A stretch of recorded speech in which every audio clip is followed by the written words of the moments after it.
I'm still getting this, so sometimes it's a little slower than I want it to be. That's no problem. Okay, so we should be refresh this here. Okay, good. So we're up live on both.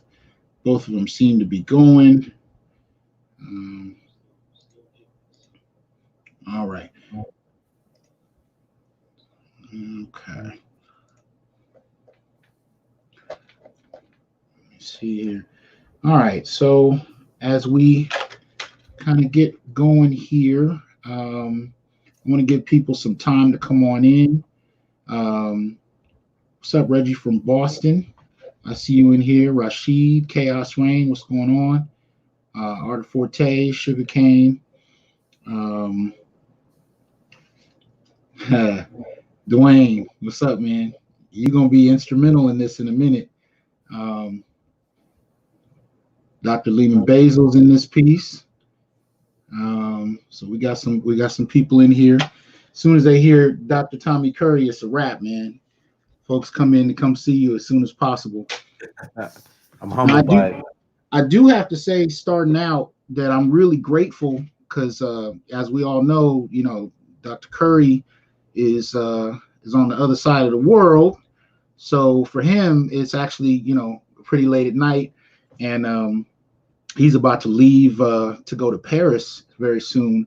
So as is usual, the brother is nonstop, and he was kind enough to drop through. And how this particular interview took place, I reached out to him because I wanted to talk about a paper he wrote not long ago, and I wanted to get his permission to do that. And in prime Dr. Curry style, he was like, "Oh man, I already got another one coming out that builds on that and goes to the next level." And I was like, "Well, do you have a minute to talk about the papers, both of them, preferably?" And he was kind enough to say yes. So even though we both know Gwinnetta is exhausted because my brother is always on the go, I want to thank And I believe me, I hear about it. we want to Yeah, thank her for allowing for that too. absolutely. Got to thank my wife for letting me do But anyway, so today we're going to be talking about a couple of different papers and what that means for Black men overall. And for those of you coming in, if you could support the channel, um, support the channel so we can continue to do stuff like this. Feel free to comment. I'll do my best to keep up, but I'm still getting I'm still learning how to do this, so bear with me a little bit. What's up, Grinch? So we still have some people coming in. Currently, I see about 70 people watching, and the number is growing. Please hit the like button. Please subscribe to the channel. Hit the bell so you can be notified when live videos go up, and please share what you have as you come in. Share the video with others. Today I'm going to be doing two. I'm going to do an interview with Dr. Curry, and then at 5 p.m. Pacific, 7 p.m. Central, 8 p.m. Eastern tonight, I'm going to continue my meditation on the 12 areas of life that Black men need to improve, or at least need to be improved, for the quality of life in general for Black men to improve it overall. So that was a conversation started last week on what Black masculinism, what the agenda of Black masculinism is. So hopefully you guys will come back in for that. But we're going to break this up into three parts. I want to get Dr. Curry's observations on a couple of kind of mainstream things that are going on. Then we're going to transition and talk about his first paper, She Touched Me, 5 Snapshots of Adult Sexual Violation in Boys, and then his most recent paper on the subject, Friends with Benefits. She's Just a Friend with Benefits, examining the significance of Black American boys' partner choice for initial sexual intercourse, both of which are written by both Dr. Curry and Dr. Ebony A. Utley. So starting out, you've heard, of course, about Harvey Weinstein, it. Yes. what's currently going on. Give us your thoughts about where things stand in regard to Weinstein and what that means for Black men in general, especially in the era of Me Too. Well, I mean, Weinstein's always existed in a different category than I think Black men have. I saw what is it, the Very Smart Brothers piece, trying to talk down to black men about their hesitancy in celebrating Me Too, as if this somehow means that it justifies holding black men accountable. But to be quite honest with you, I think that Very Smart Brothers and the mainstream media have misconstrued what black men have been saying about Me Too. Mm.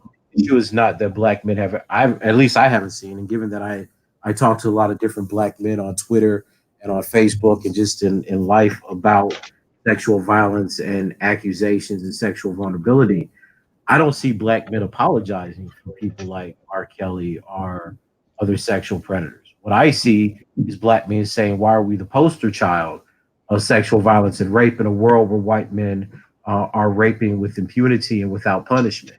Mm-hmm. And I don't understand why, because the other side of that statement is, why are you not punishing everyone equally? Not that black men should get away with anything. And I think that when you look at the numbers of sexual victimization and sexual trauma, where black men are actually survivors of sexual violence and rape, it makes the comment even stranger. It seems like the same narrative where people are willing to speak down to black men, assume that their experiences of both false accusation and people who raped them not being punished. I mean, I think R. Kelly's sister, who everyone in the public now knows raped him and his brother, not being called to court, not being held to task, even though she has two survivors saying this person raped and sexually abused us, Right. is evidence of the contradiction that black men are tired of. But on the other hand, as I have to say with all deliberateness, I have personally not seen people saying that black men should get away with sexual violence or rape. Right. I just don't know where those conversations are being had. And that's not to say that in some the world's a big place. That's not to say that some black men don't believe that. But that's to say, why does the whole group of black men who seem to be overwhelmingly in support of women getting justice and holding actual criminals accountable being framed as if they're rape apologists and they're rapists, right? Absolutely. So I think Weinstein is certainly a victory for Me Too. But as I've written in print, I think Me Too, in many ways, has kind of reinscribed the logic of Jim Crowism, where black men who are accused of sexual violence and crimes, even when they're innocent, simply don't have an ability to prove their innocence. So just like Jim Crow for black men, an accusation could mean death or it means ending your career.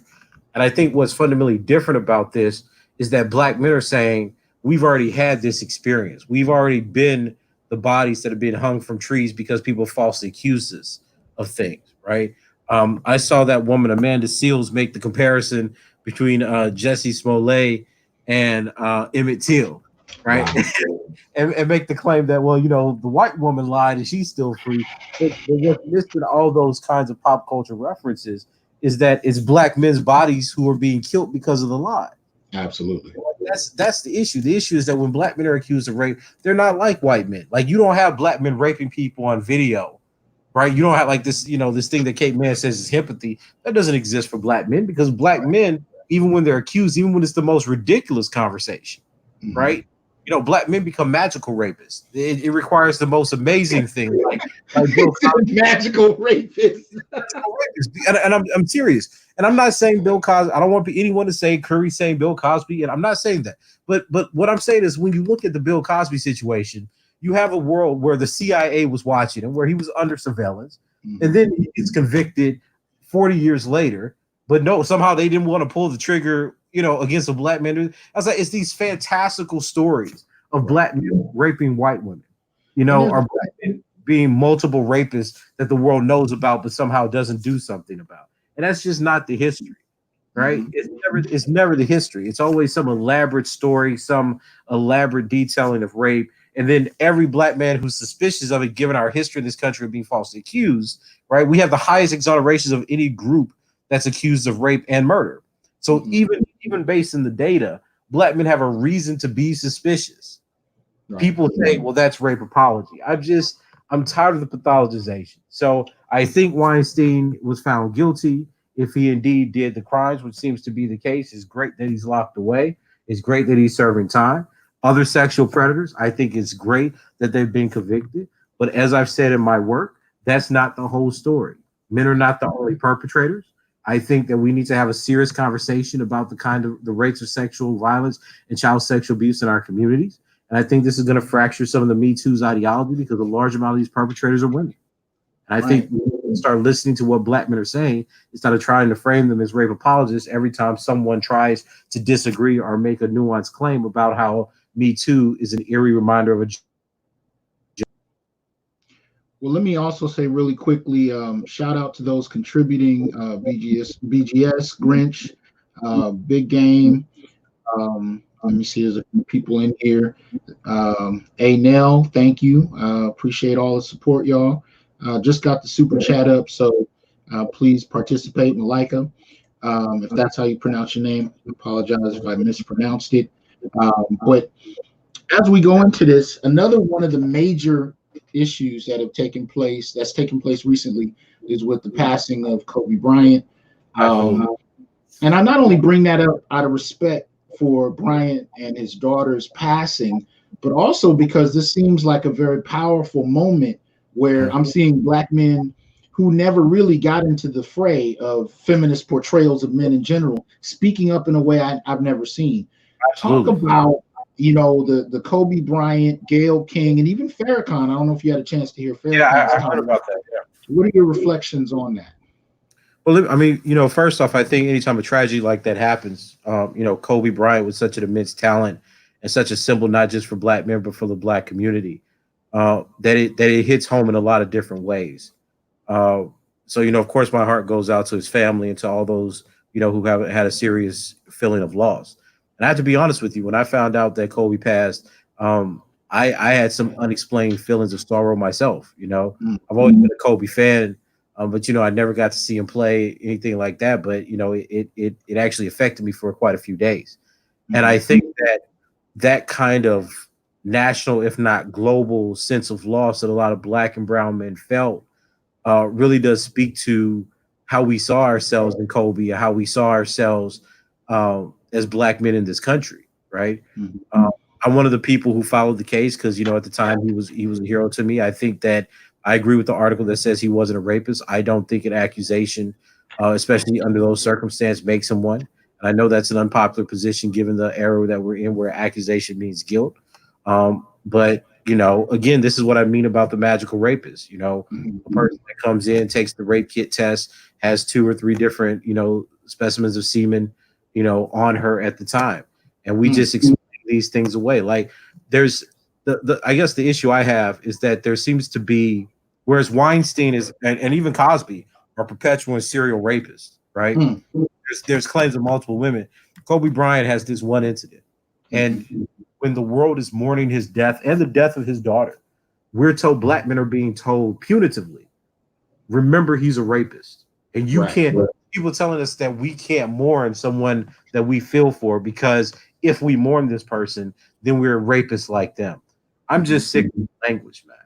It was within the first couple of hours of rumors. His body wasn't even found yet, and I started to hear these narratives coming through. Absolutely. I told a shout out colleague, to Donnell Wiley. Thank you.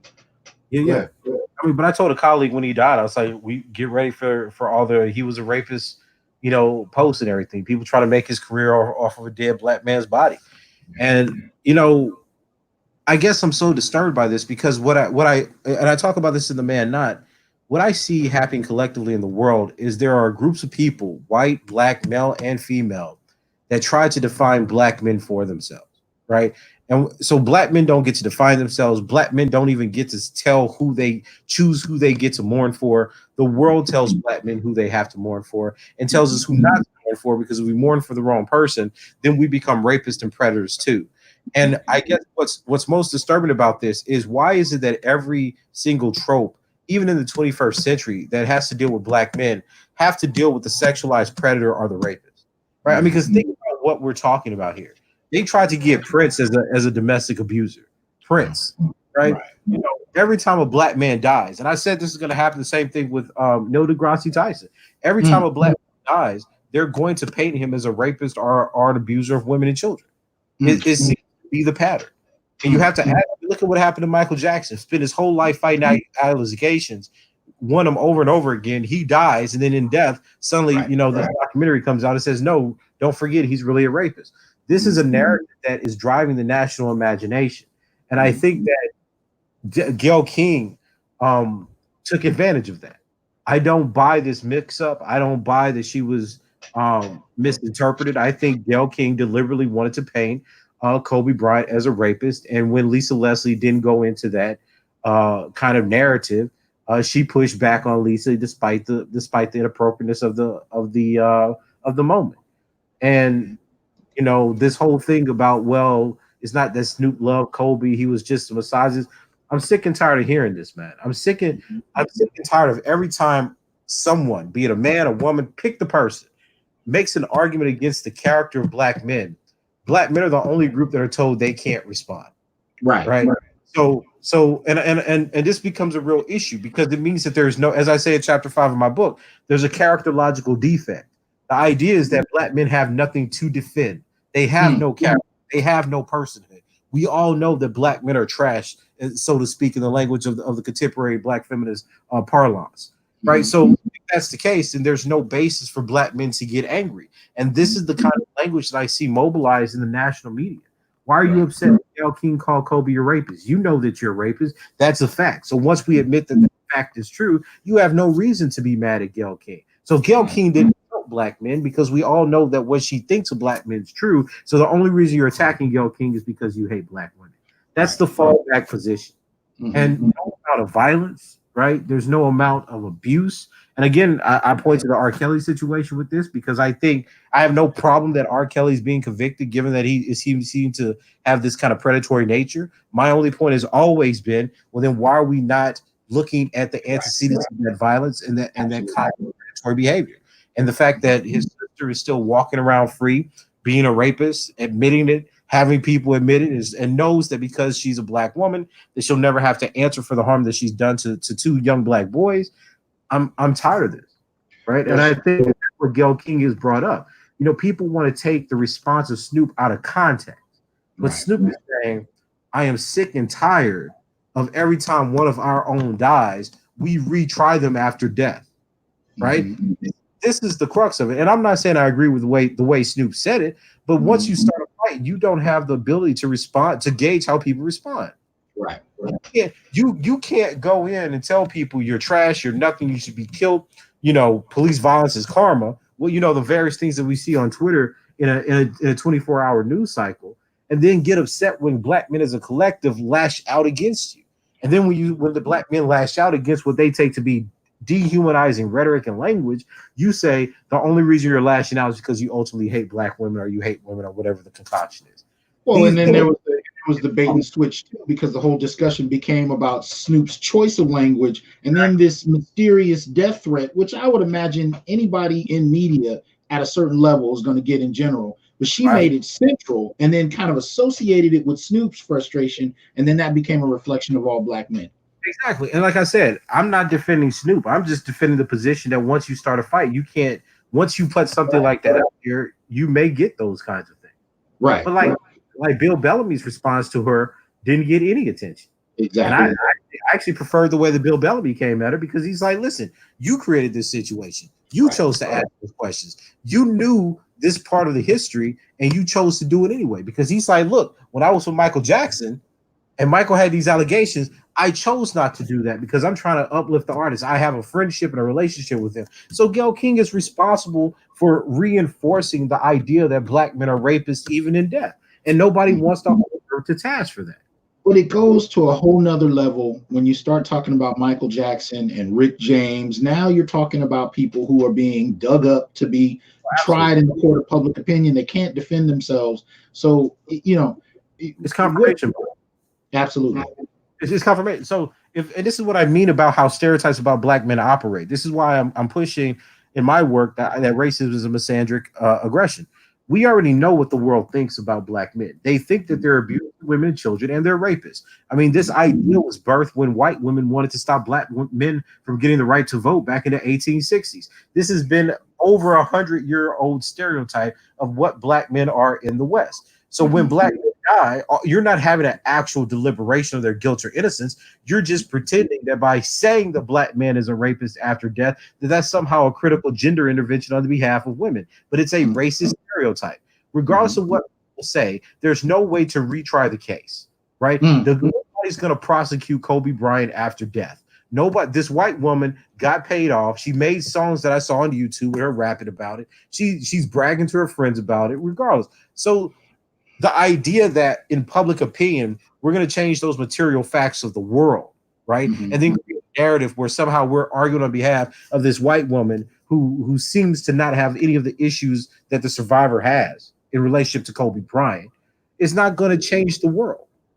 Us calling Kobe Bryant a rapist is not about getting justice for the accused, right? For the, you see what I'm saying?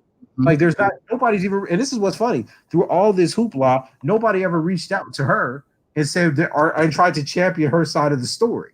If the argument was that she was silenced, there's not been a centering on the victim. So this is a celebration. This is a virtual or digital lynching that to do real violence to the image of a black man, since they can't do it to his body. And I think that at a very real level, this isn't about identity politics. This is about a frustration and an exhaustion that black men still have to defend their humanity even when they're not convicted. Because think about the position that this, Hassan, think about the position that this puts us in. If we're convicted by the criminal justice system, that means that the racist criminal justice system got it right. Even when we know that after they allegedly got it right, most of the cases with black men in terms of rape and murder is wrong, right? So that's a fact. That's a fact that we're like 30% more likely to be innocent of murder and 3.5 times more likely to be innocent based on rape convictions than white men, right? So we know there's a greater error with that. Now, if we don't get convicted, this is the crazy part. So the racist criminal justice system convicts us, even if it's wrong, somehow that was the right decision. It doesn't convict us, and we meet this extraordinarily high burden of proof, then somehow they miss one. So the conclusion has to be, given those parameters of identity politics, that the black man is always guilty, even when he's not.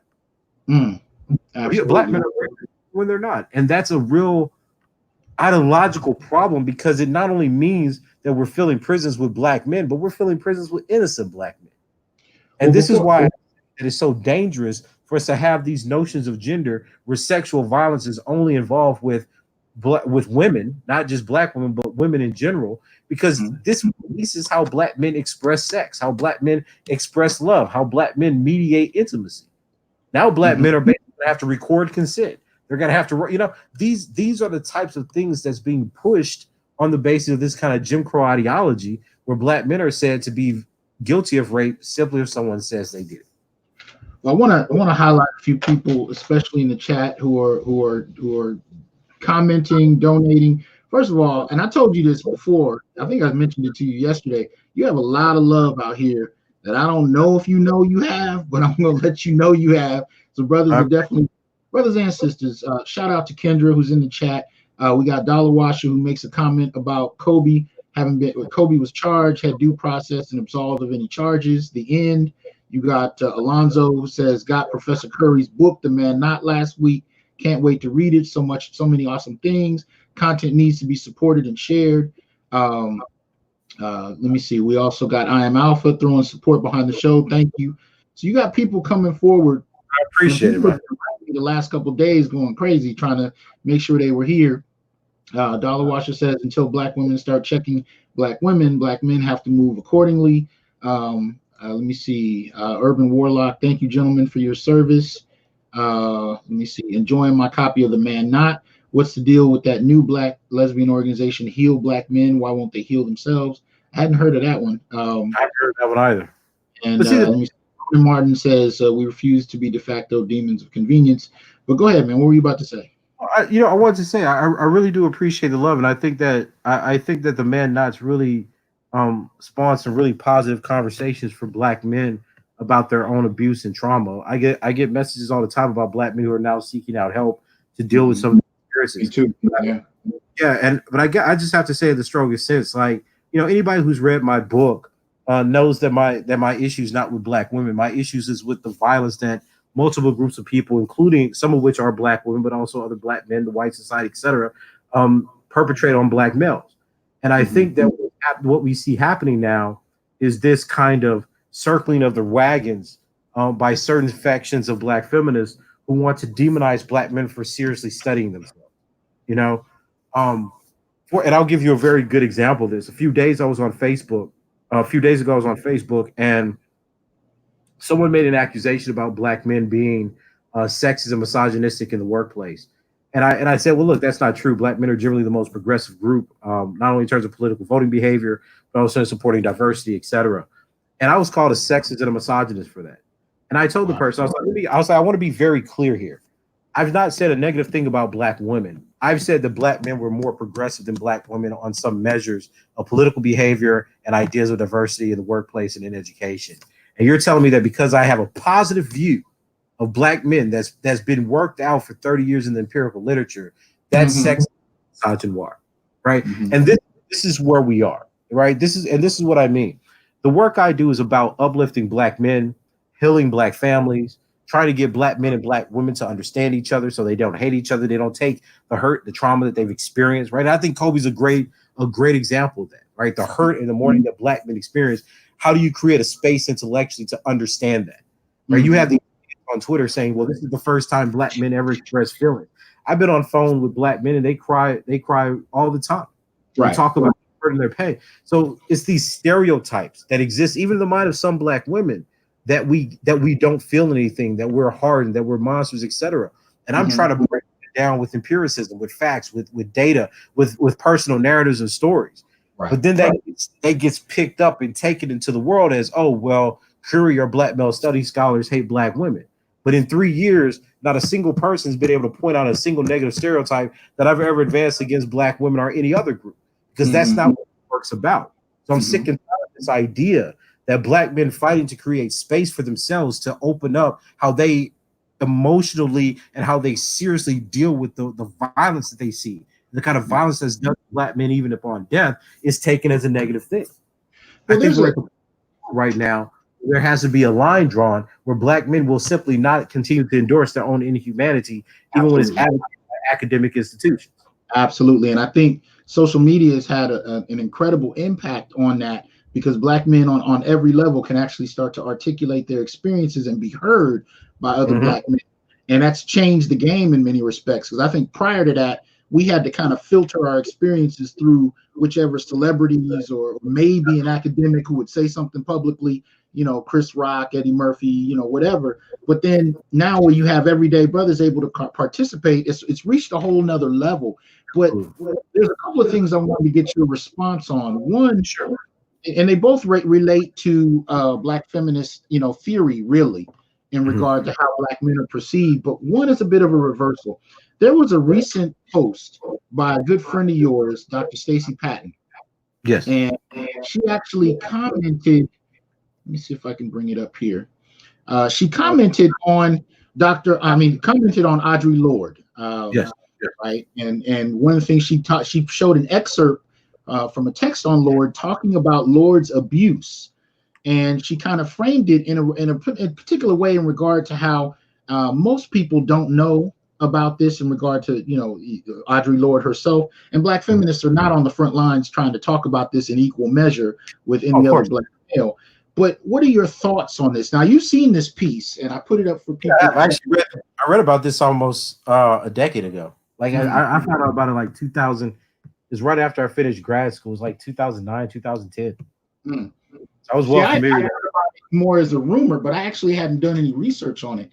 But what are your thoughts about the kinds of information that are readily made available, even when just rumor about Black men? But when it comes to yeah, brother. I mean, again, this is what I mean about the dishonesty, right?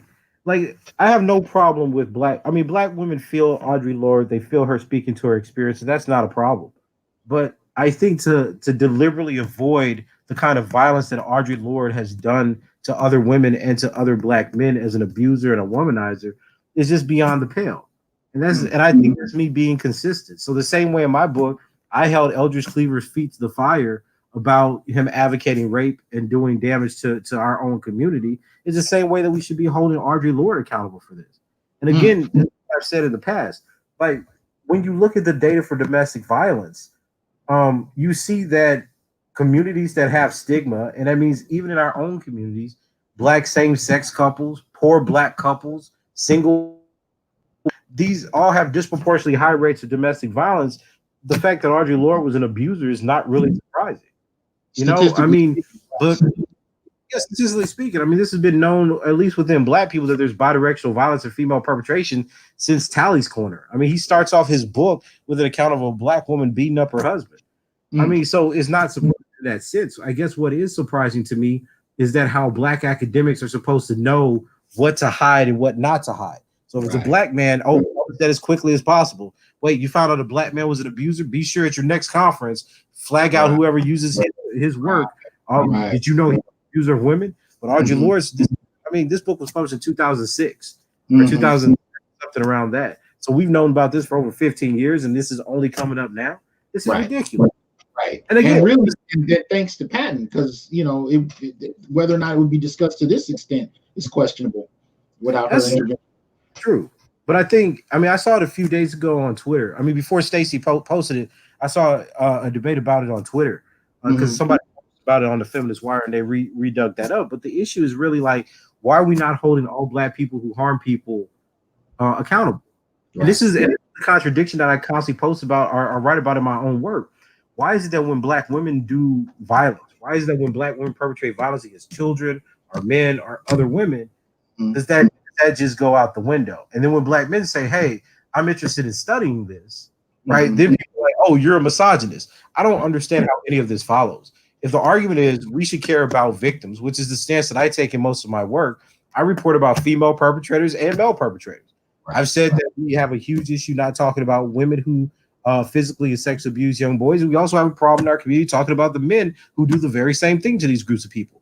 I guess I never imagined in my life that we would be in a position where where the scholar who's saying it's a both and problem, right? We have problems in heterosexual couples in the United States, in Black couples in the United States because of poverty, discrimination, racism. We have problems in same-sex couples. Then that all follows the data. That would somehow be the controversial position to hold, given when all the science by white people are doing moves that way, and the Black person who condemn only straight Black men for being perpetrators of domestic violence is the unpopular position. This is not nonsense, but this tells you how far identity politics and Black feminist ideology has gone in trying to draw a circle around the sanctity of the Black female subject when we have real sociological and public health issues to deal with in our community. And we have for decades, and it's been sidestepped. But I want to say that this has also been taken to another level because you have actually been targeted in a unique manner that I want to pull up. Let me see if I can find it. My apologies, people. Bear with me for one moment. I just got a new computer, and I'm still learning it. So I thought I'd be a little smoother with this, but some things are popping up that I'm just getting. But I do want to post this because it directly spoke about you in relation to what we're discussing as far as that's the same one. Here we go. Okay, so let me get this one out of the way. Bear with me one moment, people. And I think wait a minute. I'm sorry. Wrong one. Bear with me. My goodness, this is all kinds of everywhere. All right, so here we go. So this one has to do with you directly.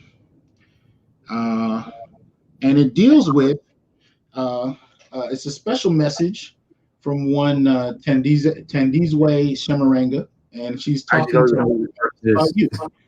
Shout out to the Professor Detterville for shooting this out. But yeah, interesting kind of statement here about be sure to share with, remind, tell your little man not friends, the one who stand for Tommy Curry. And then goes in to talk about the abuse of women and so on and so forth, but frames it primarily as something that women engage in self-defense. What are your thoughts about what you're seeing and the kind of blowback directed directly at your work? Well, I mean, to be honest with you, I mean, she's free to have that opinion. I think that this is still a debate within the literature, but I'll make 3 points, and these are the points that I make in my scholarship. One, Ellen Pence has already said that she lied about how she came up with the Duluth model. So given that she excluded women, not black women specifically, but women in general, from being perpetrators of domestic violence for political reasons. And she writes that in 1999, several years before she dies. The second issue is, well, if what they're saying is true, then this is what we'd have to accept based on the data sets.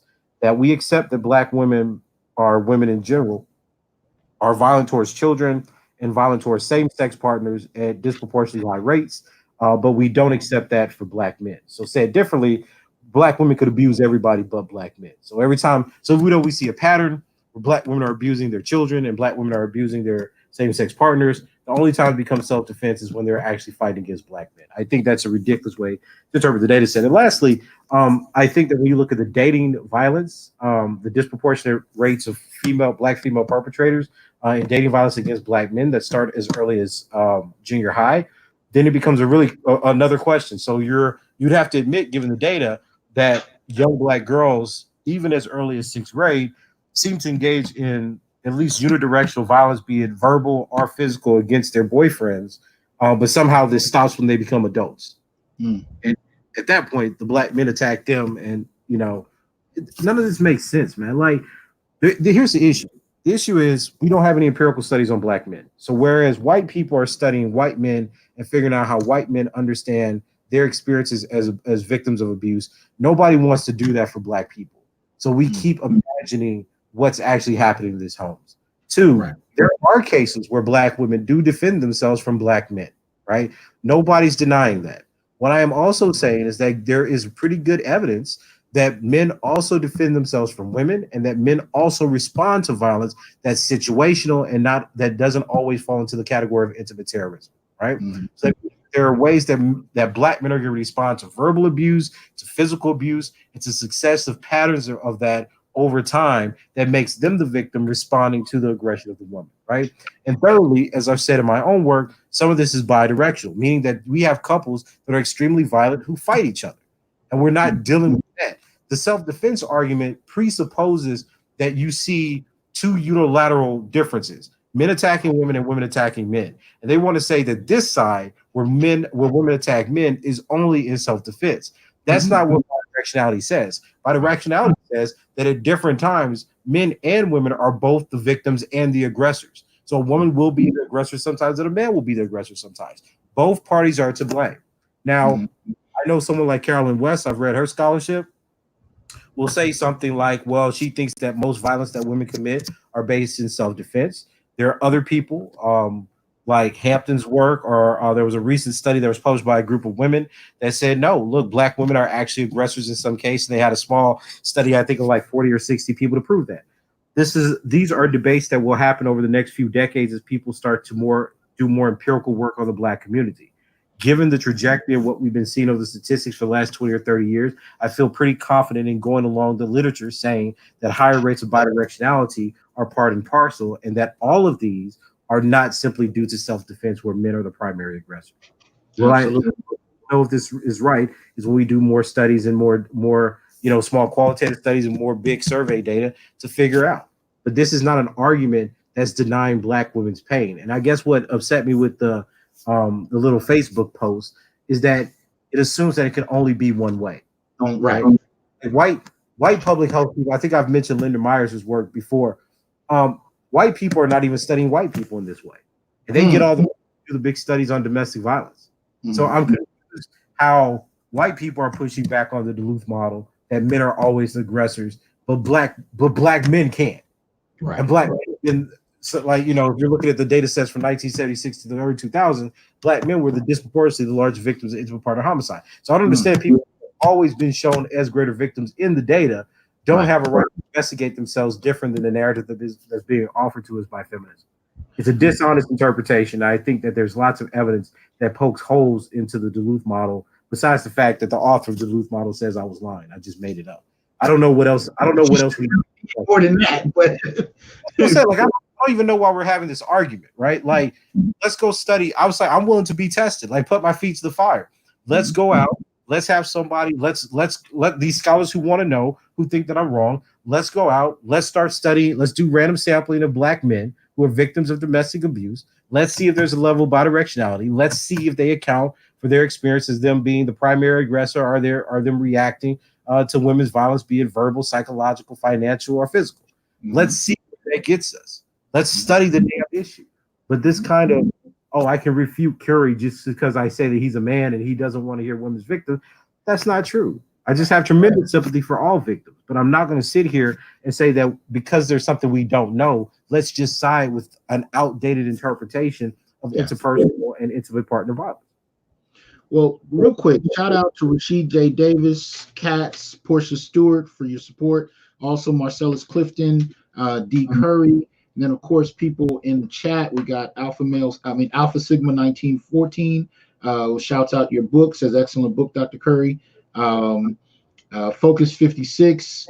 We can't support other Black men without putting Black women over them. It's a comment that Focus 56 says. Another thank you for GBA. Mega Montana. Let me see. Lone Revolver, thanks for the support. Says keep up the good work, enjoying the content. Money Mike says donate to the cause. Thank you. Harambe just bought your book, so I'm assuming he's talking about The Man Not, as well as D Remedy. Shouts out a powerful conversation. Darnell Jones says he appreciates you, Dr. Curry. So you're definitely getting a lot of love, and I appreciate that. Let me see. Thanks, BGS. BGS is in the chat, still handling things. Much appreciated. Now, we were talking a little bit before, and I wanted to kind of give some context, really, to what you even just said in regard to this kind of, Black feminist positioning of Black men and Black women in very distinct roles. Can you talk a little bit about, in your assessment, how do we get to this point where in the academy, it's Black feminist theory that stands as the primary lens for even understanding Black men, without any critical engagement of Black men themselves, and so on and so forth? Can you break down what you see in regard to that? Well, I think we've talked about this before. I think any sociology of knowledge shows that the majority or the demographic underrepresentation of Black men in academies and universities, both as students and professors, makes it so that Black women dictate the ideological tenor of gender and masculinity studies and discourse. So again, I say this, I think quite forcefully, we've accepted Black feminism without ever testing if it was correct, simply because it was the dominant conversation there, and Black men have not been represented as either students or professors within the academy to push back on it. Every criticism of Black feminism is taken as sexism or misogyny, as if it has this kind of axiomatic position as holier than thou. I dare to question it on the basis of empiricism. So I think that what we see in the academy is the effect of underrepresentation and the establishment of a hegemonic discourse that gets to define Black men as objects without any competence in what their actual lives are really like. And I think that's extremely dangerous for ways that are very similar to what people like Patricia Hill Collins argues in Black feminist thought, right? By making Black women objects, she suggested that positivist theories of sociology not only misinterpreted, but did real damage to the actual needs and understandings that Black women had of the world. I think that Black male studies is making a very similar argument about Black feminism, that the lack of empiricism driving how Black women interpret Black men does very real damage, not only in terms of objectifying them, but perpetuating some very dangerous racist tropes about them as rapists, predators, and abusers of women and children that not only have dehumanizing effects on their character and personhood, but also empower and legitimize criminal justice systems and apparati that seek to sanction them and remove them from society through institutional decimation, if you like someone like Scott and Stewart's work, or just through play the determination to dehumanize and eliminate them. I think that these are the ways that ideological theories or academic theories reify systems rather than challenge them. And until we actually address the effect that underrepresentation has, that Black men not being there in the classroom, in the faculty, etc., and not having a particular standpoint or theoretical basis to argue against stereotypes, I think this is going to continue. And I think that's why a lot of people, a lot of Black feminists specifically, find Black male studies so threatening. Because Black male studies doesn't really say anything about Black feminism except that it's empirically wrong. Right? The argument is not that Black feminism is some demonic, entity. The argument is like, look, Black feminism came about under a particular guise, a particular time period. These Black feminist authors are reading subculture violence theory like bell hooks. Are they reading contracultural violence theory? Are they reading racial sexualization theory, which is what's cited in Kelly Kirchhoff's essay Mapping the Margins? And they're using that to interpret Black men. And that's how you get bell hooks arguing that Black men are rapists and predators and abusers, and they define masculinity in that way. And she has not a single piece of evidence or citation to prove any of that, but she's the most cited author on Black men. So Black feminism takes this position not as an empirically situated doctrine about Black males, but one that hasn't been able to be questioned because Black men are not really thought of as thinkers and subjects that produce theory about themselves, but rather it's objects of other people's thought and study. Absolutely. Now we're gonna transition here. There's two papers that I mentioned that we would talk about. The first of which is called "She Touched Me," and it's a brilliant piece done with Ebony Utley, where you actually interviewed 5 Black men who experienced violation at a young age. Now, there were actually a lot more that you interviewed. I was actually one of the men interviewed as well. So you guys still have multiple projects that will probably come out of this. But you were primarily interviewing Black men who had experienced sexual victimization at a young age. Tell us a little bit about how that paper came about and what you did in it. Well, yeah, I have to give tremendous thanks to Ebony because at the time I was just in a really bad place because I was trying to deal with all these stories that I was hearing from Black men telling me that they were victims of sexual abuse and rape at the hands of women. I know we talked about it somewhat, a few years ago too when I started working on this, and I'm in philosophy, so I was dealing with people who told me to my face that Black men, it was a Black feminist actually, they told me to my face that I don't think you can rape a Black man because they're always going to want it. Wow. And I, and I got really upset about that because I'm like, the stories I'm hearing are from young boys. I'm hearing stories about people who were raped at the age of 9, 10, 13, 14 by much older women. And I guess what's so frustrating to me about those kinds of comments was that I would go to conferences and I would talk about the data. And, people would just dismiss it. They're like, oh, well, we don't buy this. The data could be wrong, X, Y, and Z. There's no personal experience here. So, I was at a conference that Ebony was throwing, and I told her about my frustration. She's like, we should do a study on that. I was like, I'm doing this, and that. She's like, yeah, but she's like, let's go out and get these people.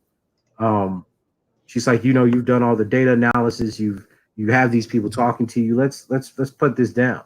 And I was telling her about, just kind of all the things that I was going through trying to present it. So she's the one that really kind of pushed me to say, yeah, I needed to turn all the stories that I've been hearing and all the work that I've been doing into a project that we could document with an IRB and through interviews. So, I give her tremendous credit because, she really supported me in trying to pursue this area of thinking and writing in a way that I think wasn't very popular a few years ago. Nobody wanted to hear about Black boys who were victims of sexual abuse. And even and this is the thing, it's like I told her, even when I told these stories, people would dismiss them, because I would say, well, look, there was this one story where a brother was talking about 2 girls raping him in a swimming pool, performing fellatio on him. And I shared that story and a few others, about babysitters who had performed oral sex on young boys just to experiment for their own benefit. And people would just laugh at these things. They called me names because I was trying to have a conversation about Black boys who were victims of sexual abuse. And she just really gave me a lot of support then to say, look, you should continue doing this work and we should write this study together. That's kind of how it came about. It came about as a way for me to deal with a lot of the stories and a lot of the pain that I was feeling personally from trying to interpret this stuff. And, I think I've said this 100 times, but nobody teaches Black male scholars how to deal with the pain of meeting other Black male survivors of sexual abuse and rape. Absolutely. So you have to learn how to process those emotions and that that feeling, man. I mean, there were some days I was just on the brink of crying. It was just so painful. But the Absolutely. Article starts off really trying to problematize how we think about the Black male victim, right? The young Black boy who's been sexually assaulted by the mother's friend, been sexually assaulted by, girls of his age group, and to really kind of put away this myth that black boys are not victims to black women's predatory sexual behavior in some cases, right? Mm-hmm. And we did it as a qualitative study. I mean, I was as careful as possible, and we're not saying, I'm not making a claim that all black women are rapists, nothing stupid like that. I'm not taking that gender perspective. What I am saying, though, is that disproportionately large numbers of childhood rape and initial sexual debut are had with women or peers that are much older than the boys themselves, right? So we What know was that most black the women age range you found before, between? but as sometimes as young as 9, and I think the study shows that in some cases as well. Hmm.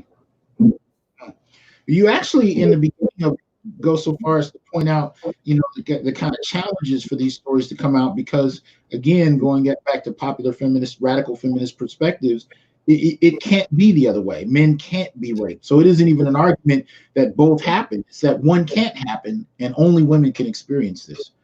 Yeah, and I think that's one of the, as I've said before, the UCR changed where it recognizes male victims of rape are men who are made to penetrate other Mhm. people. But that has not changed the overarching narrative of how we understand male victims generally, but specifically black male victims. So it was very difficult for this kind of work to be done. And even when this piece was reviewed, like it got one review that was basically like, this is fantastic. It's going to change the way that we think about sexual violence. There was another review that was just silly. It's the most ridiculous review I've ever seen. Trying to argue about, they said something like, because I use it. I think it was a Duncan quote or Door quote that was about radical feminism, saying that only men can be perpetrators. Mm-hmm. Paper, and that person was like, "Well, if there's radical feminism, there has to be other kinds of feminism." I was like, "This is a quote, man. I'm not defending. This is a person who works in child sexual assault." Laura who makes a similar point about feminism. This is not an attack on feminism. This is an argument about feminism has given us certain ideas about what a perpetrator of rape is and what a victim of rape is. So the argument is, given that perspective that's been given to us by feminism, it is incorrect when we actually look at the data and start probing in the experiences of black men. And again, I'm just so tired of this silly idea that you can't criticize feminism when it's clearly wrong about things because it's unassaultable, is unassailable. The issue is that you have a theory that says men are the majority of perpetrators of rape and other kinds of sexual crimes. And the data for the last decade has shown that that is not always the case. It's simply not true. In some cases, yes, men are the majority of perpetrators. In other cases, no, they're not, and women are. And I don't understand the pushback on something that is just so empirically situated and true from the experiences of many young black boys, that we have to keep arguing whether or not people who are interested in all these male victims who are not getting treatment somehow have to defend why they want to criticize feminism for being incorrect. It's just a silly argument and it's a waste of time in my opinion. The real issue is that we have black men who are victims of trauma, who are being victimized in some cases by men, as in many cases by women. And we need to bring attention to this area so that they can get mental health services, that we can start redrawing policy, and that academics can begin to understand the effects that early sexual debut, statutory rape, coercive rape has on black men's psyche and socialization. Absolutely. So in this, you take snapshots, as it says, the 5 black men who had Yes. different experiences coming in. Now, you preface that by pointing out that there's evidence of this not only in the scholarship but even in pop culture. And you highlight some of Vlad's interview with rap artists who talk Mm-hmm. about this. But then you go into these examples and you highlight 5 different men who are given different names, and just kind of talking about their experiences in regard to their first introduction to sex. What would you say was the overarching narrative that you walked away with this project, with regard to black males at a young age? What else would you add? Oh man, I mean, there's so much. I think there's two major takeaways. The first is that black boys and young black men are sexually vulnerable, meaning that whereas when we think about or theorize black women and girls, we say there's a vulnerability they have to sexual violence and sexual coercion. I think that what she touched me illustrates is that Black boys have that same kind of sexual violence in a racist society. Because Black men and boys are dehumanized, because they're thought about as the rapists, because they're thought of as sexual predators, that racist and that misandric stereotype about hypersexuality blinds us to their victimization and vulnerability to the predatory behavior of women and other men. So that was what I really wanted to come through in the writing of the discussion section and the theoretical implications of this argument. I think the second thing is the kind of pain that Black men experience and communicate to us in the telling of their narrative. Because you see them talking about different sexual behaviors that they've adopted in response to their trauma, even though they did not initially recognize it as trauma within the stories that they gave us. And I think that's a very powerful example of how we need to reformulate and kind of remap or re-engage how we're thinking about studying Black men and boys academically and even from a public health or clinical perspective. They're not Black men and boys are not being socialized to identify themselves as able to experience a certain kind of trauma or suffering at the hands of other people. So they take on the weight of their sexual victimization as if it was an agentic choice. They somehow had agency. But that doesn't prevent the kinds of trauma we see, like early sexual experiences, promiscuity, unprotected sex, right? Riskier sexual behavior. Much of the literature talks about a child before the age of 21. These are the types of depression, right? Feelings of worthlessness and loneliness. These things don't stop just because they reinterpret the story. So that means that we have a lot of Black men are being suggested as being hyper masculine, of being tied off, holding traditional views of masculinity, where that's not their views at all, but rather that's what's being measured because we're not asking, have they been victims of previous sexual violence or sexual abuse? Right. And the implication for the study is that before we can make arguments about hypermasculinity and patriarchal masculinity, we have to ask the question, are these specific responses to violence, specifically female perpetrated violence? Well, the first one, I think the first guy's name is Scott. You talk about an experience that he had at the age of 6, where his experience was with a game called Hide and Go Get It at the age of 6 with a girl, and he says this is a derivative of hide and go seek, except when a boy finds a girl, he's supposed to dry hump her or initiate some other sexually charged interaction. Can you talk about those kind of experiences for boys that age?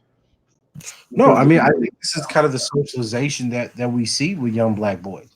In the study, I actually cited Cardinia and Avessi's work, The Mark of Oppression, where they documented that lower class Black boys were having sex and sexual intercourse between the ages of 7 and 9. I think that this is something that we have to talk about, right? The expectation that young Black boys should be sexually active within our communities and within our culture because they don't have a childhood. One of the arguments that we draw upon in the article is that the adultification literature has said that we take childhood away from Black boys, but that's only looked in terms of lethality. We haven't looked at how that affects notions of sexual maturation or sexual availability. And this study was one of the first ways to do that. So if you don't believe that Black boys are actually children and they're sexual objects or animals, then it makes complete sense that you would see a Black boy as sexually available or able to have sexual intercourse or perform sexual activities on grown women or their female peers. So I think that, Scott's story is a powerful illustration of how there is no boundary of childhood being respected or recognized when Black boys are the subject of it. Now, this one I'm going to put up on the screen as well if I can. And again, bear with me because I'm working with a new program. But this one's interesting. This is the story of Ron. And let me see. I think it's page 219. Trying to get to here. Where'd it go? There we go. So we're looking at Ron here. And there's some interesting things here. So Ron, for those who may be driving, not able to look at their screen, Ron is now 42, heterosexual, no children, graduate degree. Says his first sexual experience occurred when his mother's friend and her daughters came to stay with him after their house caught fire. Children were all around 8 years old in 1981. Ron was fascinated by them because they were from New York, but talks about when one of the girls says to him, I want you to feel something and I want you to rub something. And then from there he begins to talk about his early experiences, but then he gives another example. When, as I said, at 15, another family friend in her 20s came to stay. Ron remembered their sexually charged encounter. Older women were sexually curious about me and very kind, vocal, and sometimes very direct and aggressive about it. But I remember going into her room one day and she was lying down and she had on pretty much nothing. And she had something that was covering her up. And she just said, her terminology was, I really want to see you natural, but that's a Grenadian expression for I want to look at your body. I want you essentially. She kept on saying, I just really want to see you natural, just really, really want to see you natural. She kept on saying it in a very seductive way. I never told my mother that, but my mother, I think, found out, got a sense, mothers, she got a sense. That woman who stayed with us was gone the next week. Now, that's an interesting response, but what I've also found to happen is that, a lot of times, and we've heard of this with female victims, the parents don't believe them at all.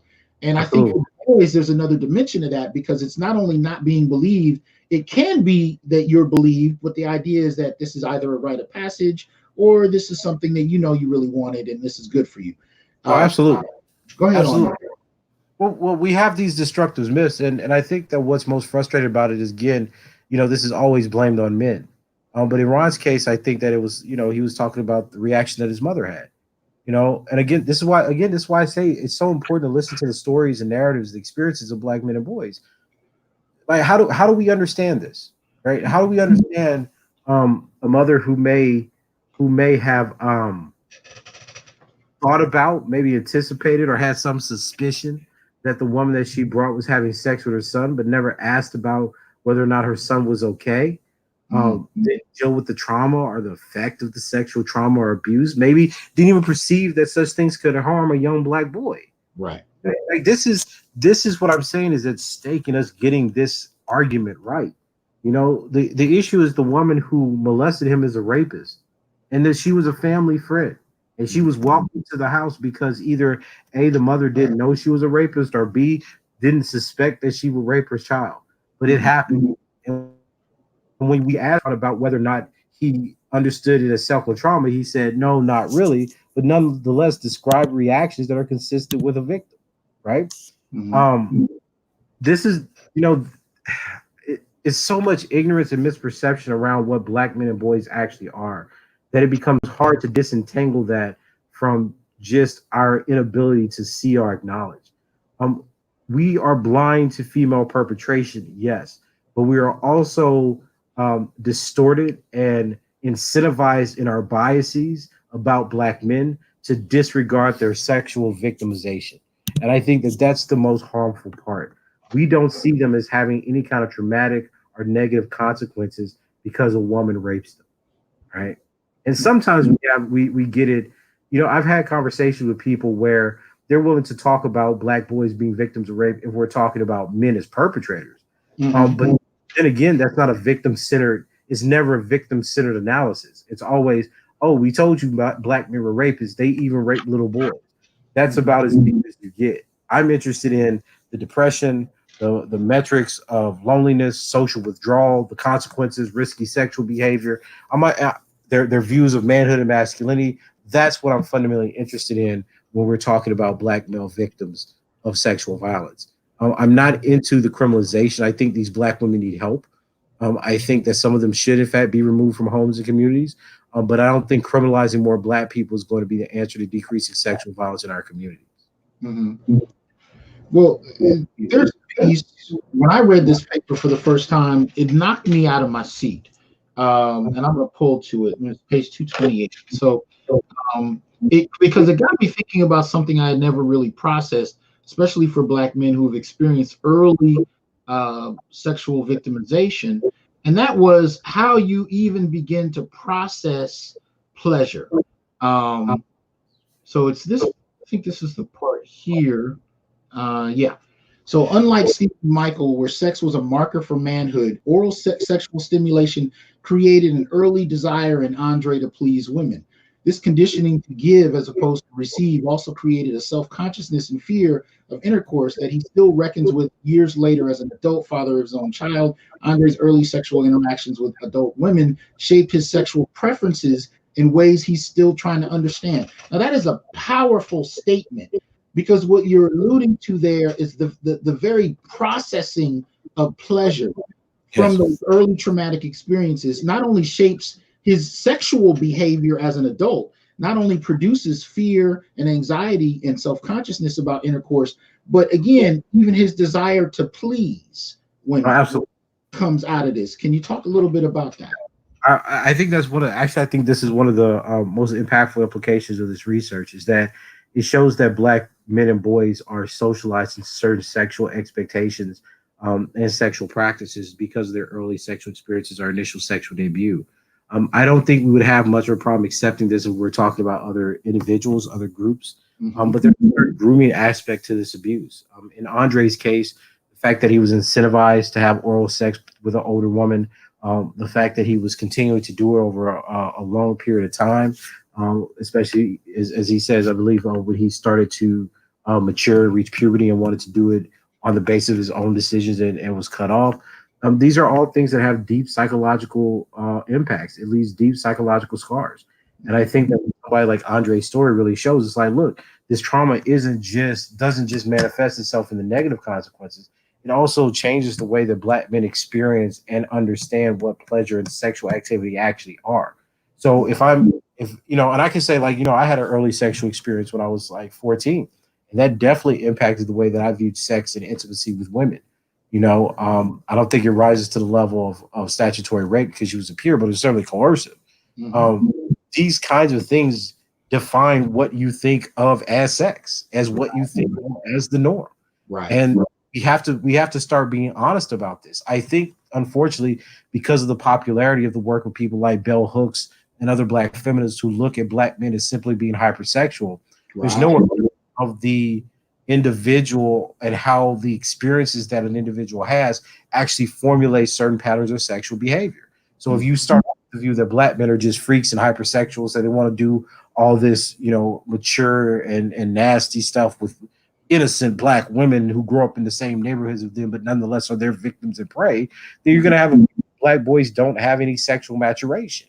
They're already immature. But if you're looking at our research that's actually talking to Black men and boys, that's actually digging into their experiences and using empirical work to situate and interpret and discuss what they're saying they're actually doing within sexuality or how they're translating their own victimization, then you're going to get something like Andre, where we say, look, the effect of this was it changed the parameters of how I thought about intimacy and sexual pleasure. And it shows that, I think it's a really good case to show that, look, Black men are reacting to a whole bunch of trauma and violence that the world simply will not acknowledge. I engage in what is, I guess, officially called porn studies in my Black male class. And what I do is I have an assignment that we do where I have them go to pornography sites and actually categorize the terms and names and used to refer to Black men in any capacity. And the list is pretty staggering if you've never seen it on one chalkboard, just all of it written out. But you could pretty much anticipate the kind of things you'd see.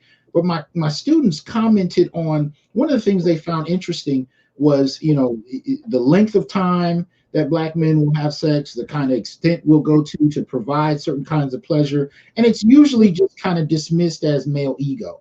But what you use here suggests that really there's an aspect of it that might need to be considered as a result of trauma. And I think that is key, because as you pointed to a moment ago, it goes back to informing and kind of supporting this popular narrative that Black males are hypersexual, when really there's a traumatic element to be taken into consideration. There's a traumatic element and there's a socialization factor that has not been referred to or even pointed to in previous literature. And that's why we thought this article was such a contribution to the field, because it's actually showing that, look, sexualization is something that happens to Black men, not some kind of ideology that trickles down from patriarchy into their minds and then spawns the Black rapist. Absolutely.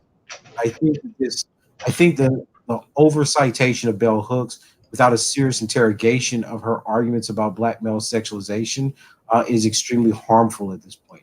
Because now we have evidence where we know better, and people are still pushing this same narrative. So there has to be either an ideological component or a buy-in, some kind of profit motivation for why we keep calling Black men predators and rapists, or there has to be this just fundamental dislike and hatred for Black men. Because there's no explanation, it's not real. So there has to be some kind of explanation or force that is creating the impetus for liberal arts disciplines to continue to interpret Black men in such a way that is so distinct from every other group that it becomes exceptional. Mm-hmm. Well, let me see here. You let's see if I can pull this up. There's a couple charts you wanted to share with us as we start to transition into your latest piece. Tell us what we're looking at. Actually, that's the wrong chart. Oh, it's the wrong one? It's not 3-2? Okay. Yeah.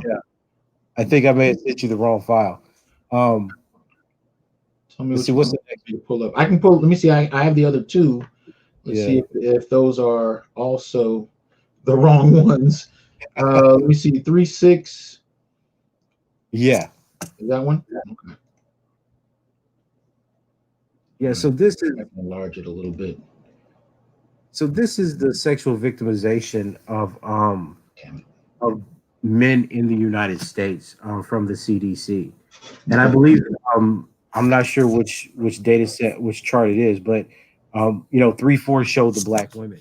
But what I wanted people to see here, because I don't know if you can see it on your screen. This is lifetime and 12-month prevalence of sexual violence. Yes, is that one? Yes, that's correct. And what I wanted people to see is just the extraordinarily high rates of sexual violence that you're getting from the data set done by the CDC. When I started doing this work, a lot of people were saying, "Oh, because this was the data I was showing out." They were like, "Oh, well, this is just data. It doesn't really matter, because this is, I'm sure it's misinterpreted or it's some kind of anomaly of the study, right?" And again, this is the problem that I have when we even talk about domestic violence. Is that stalking, domestic violence, intimate partner homicide, these things are related. But in this case, you see that Black men demonstrate or have the highest rate of 12-month prevalence of any group of men in the United States. And if I give you the right chart for the other one, I'm not sure if I did. Let me see. The last one I have is 3-8, I believe it is. Is that it? Table, yeah. See, like that's table 3.6. If you could have pulled up table 3.2, okay, it would have been lifetime and 12-month prevalence of sexual violence of women. Okay, let me see if I have it anywhere in here. So bear with me, people. I can explain 3.8 too. I mean, this is. I'm actually going to go back to the file you sent me. So let me see, because I can just open up the whole thing. Sure. I'm just not as savvy with this new system as I want to be yet. God dang it. I don't even know where it went. Okay, this is irritating. Because I know I had it up on all right, I'll just go back into it. Because you sent it to me. So anyway, I'll pull it up right through Facebook since that's I got it. Or did I download it? That might be easier to do if I just downloaded it. Okay, I see the problem. All right. So the problem is that I'm still downloading software. Okay. So I can pull this up here. And there we go. So National Intimate Partner Sexual Violence Survey, 2012.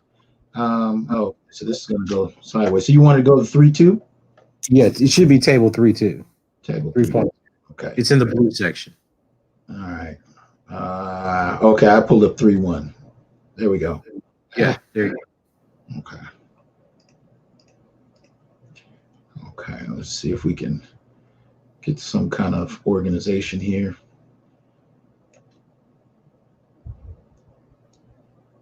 All right. Yeah. Yeah, so there you go. So The reason I've been focusing on this. I mean, these are the latest CDC. This is a snapshot of just kind of how they study victimization, and I just will always want to show people the numbers, right? So you can see that the rate or the weighted rate of the 12-month prevalence for Black women with contact sexual violence, which includes rape and everything, sexual coercion, et cetera, for that measure, is 5.8. And I think that basically turns out to be around 850,000 estimated victims per year. When you look at the number of rape, 1.8, you see that that percentage is disproportionate compared to other groups like white women, and is equal to Hispanic women. And roughly that number in a given year is assumed to be around 264,000. But if you go back to that chart that you initially demonstrated, 3.6, where you look at men. Wait, which? Dang it. I think I took it down. Yeah, let's go to 3.6. All right, hold on. 3.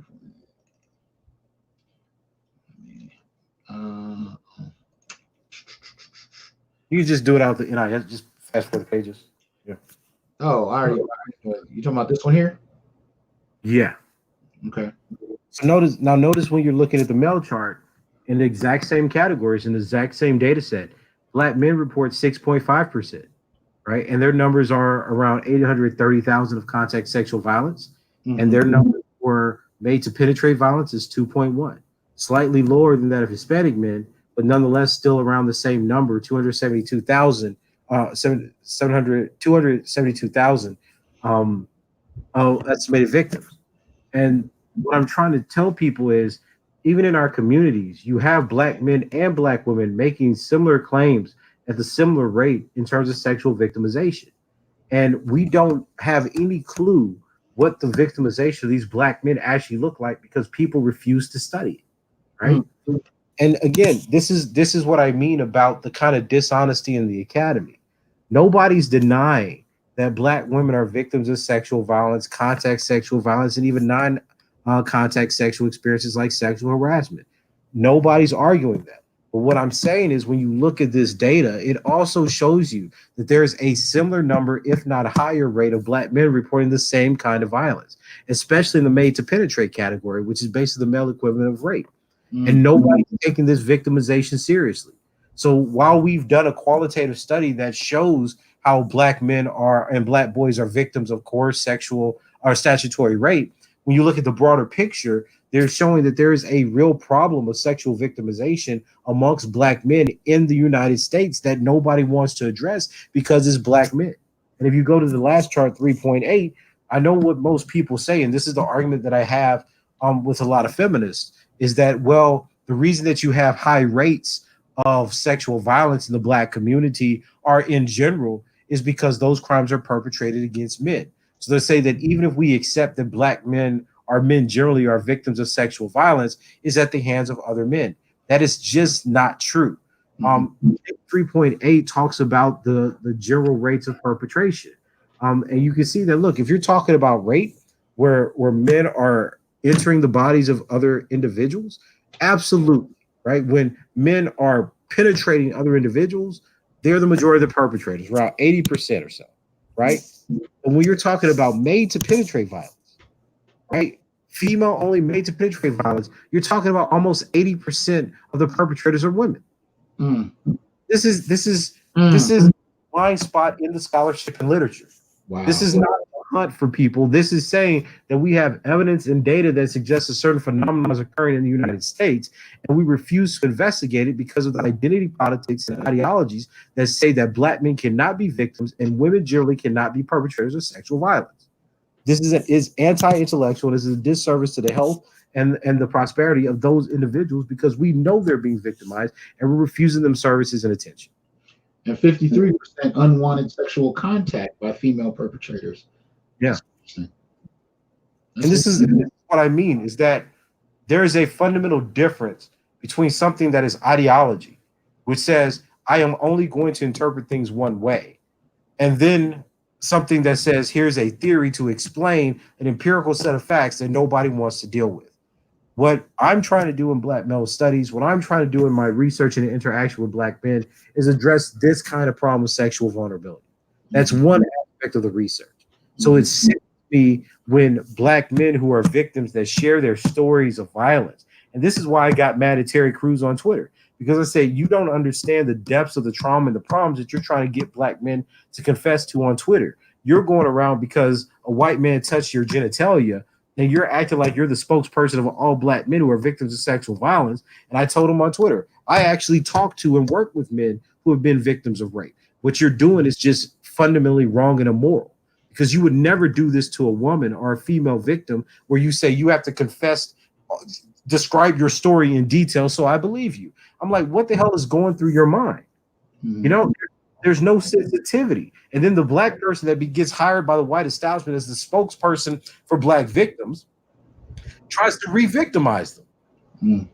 And I'm, you know, and this is, and everybody was, you know, thinking, oh, this is a debate. I was like, this is not a debate to have. I was like, I come to this with a certain kind of humbleness and ignorance because nobody else that I know of actually has a protocol for studying black men or victims of sexual violence. So now I come to this with a tremendous amount of humbleness, sympathy, and humility to make sure that I'm not trying to traumatize anybody by bringing attention to the issue.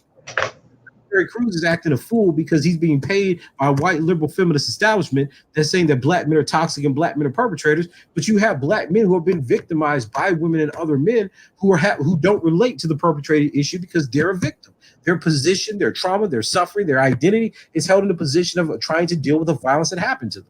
It's a sick kind of exploitive practice where people in the academy and people that take on the celebrity mantle of the public intellectual profit off of the suffering, trauma, and sexual victimization of black men while denying they could be victims in the first place by calling them rapists. And nobody is standing up for these groups of people that need help. They just want to demonize them and condemn them when they commit a crime or they beat their spouse or they have a fetish for sexualizing children like R. Kelly, because they don't want to get them treatment before they do that, right? And that's the problem I have. It's a fundamental dishonesty in not only in terms of how we understand a particular set of human beings and their condition, but how we disregard the human experience because they're black men. And I'm tired of this idea where people get to say, you know, like I get in constant arguments with people, well, black feminism's already done that. Besides for Brianna French's 2 articles where she's looking at high school sexual victimization against racialized boys generally, I know of no other feminist work, black feminist work, that's actually investigated female perpetration against black men. I know no other work. There's one study that we quote in the article that's looking at that didn't look at their experiences, but looked at like court cases or doctors' records to find out if they were more hypersexual or homosexual. But besides for that, and that's just a stupid study, but besides for that, there is no investigation into this piece of black men's lives, despite the data showing you that it's at least the same, if not more, a part of their lives than black women. So you have a group of black men who are victimized more than most groups of women in this United States, and nobody wants to study them because they're black and male.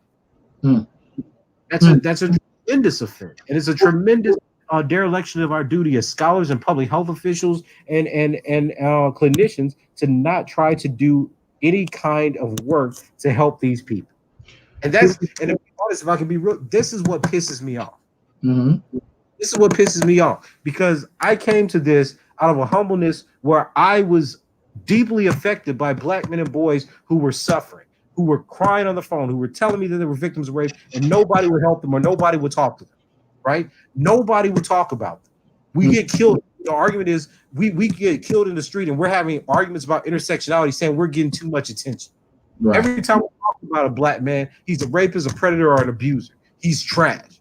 Right. And I look at what's coming from the academy, and I look at the lives of black men that are reinterpreting values, that are coping with things without treatment, that are self-medicating, that don't have access to these facilities and don't have access to the academy. And these people frame them as if they're not worthy of our consideration. They dehumanize them as the basis to advance their own theoretical careers, their own theoretical advances and academic careers. Now, see, and you said, go ahead. What were we saying? I was like, and nobody says a word about it. Huh. So you can get a job, and I'll be very honest with you. You can get a job you could go to an interview and say how much you hate black men and still get hired for that position in this country. You could say that black men are rapists on a job interview. I've been on job interviews where someone was interviewing me and then asked me to admit that black men were abusers of women and rapists. And when I refused to make that concession, of course, I didn't get the job, right?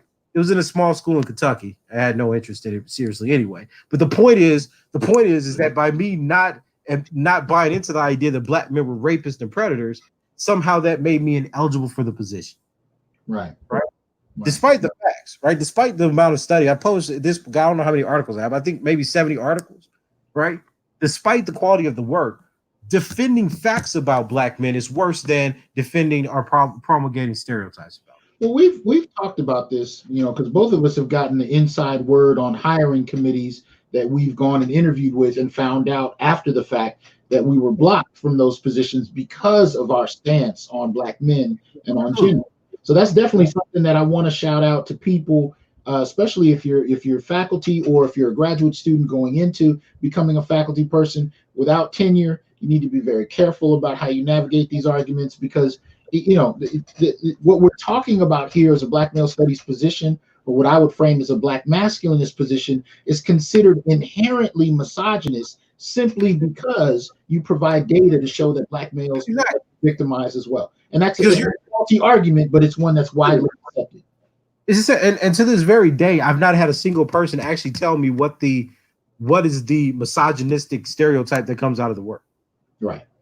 Because there's no theory about black women qua black women. Right? There's no argument, there's no attack on black women. The only argument is the data, the experiences, history show that black women have perpetrated some forms of violence against black men and boys. Right. That's just a fact. Well, right?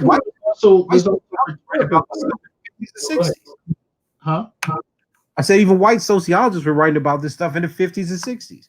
Right. I actually did a paper with Dr. Rollo, Stacey Patton, and myself on black women and child abuse. Like these are well documented kinds of violences that exhibit that were being studied pathologically and racistly, of course, but there's tons of narratives, firsthand accounts of black children, black boys, black husbands talking about the abuse that they received at the hands of their mothers or their spouses. So the fact that now becomes something where we cannot discuss or study is just completely ridiculous to me. But there are different types of violence that I don't think we've really begun to parse through. Because when I talk about Gayle King, I consider what she did rhetorical violence. No, it is violent. About spending 16 years in higher education only dealing with gender from a black feminist standpoint, mostly by black feminists, but also intersectionalists in general, professors, that I consider a form of intellectual violence because it was very keyed in on silencing the experiences of black males and then framing us only primarily as these types of patriarchal aggressors. Absolutely. Intellectual violence is not called what it is. Yeah, no, I agree with you wholeheartedly because again, my question has always been what does the data say, and then what do we have to say about how we interpret the data? So if you're going to point to me, because feminists love using the WinSquare data set, and you go into that data set, and there's a 20 or 13, I forgot the year, but there's like a 20-person gap in intimate partner homicide. Right? You look at the CDC data set; it tells you that same-sex couples have higher rates of intimate partner violence, and at what point are we gonna what are we talking about, right? Like, are we only talking about the figure that supports you, or are we trying to figure out what's going on in our communities? And that's my frustration. There is no ideological program here. Who commits violence? Why do they commit it? Why are black lesbians? Why are black queer couples committing violence against each other? Well, the answer usually is because of discrimination and stigma. Okay, why are black men and women committing violence against each other? Answer is probably poverty and racialized stigma and discrimination. Why are black women abusing black children? Probably poverty, racial discrimination. Why are black men abusing children? Right, like that's what I'm interested in. But we can't seem to move beyond the idea that we have now chosen a perfect subject and that these subjects will never be rendered to be perpetrators of violence. That is not how science grows. That is not how knowledge grows.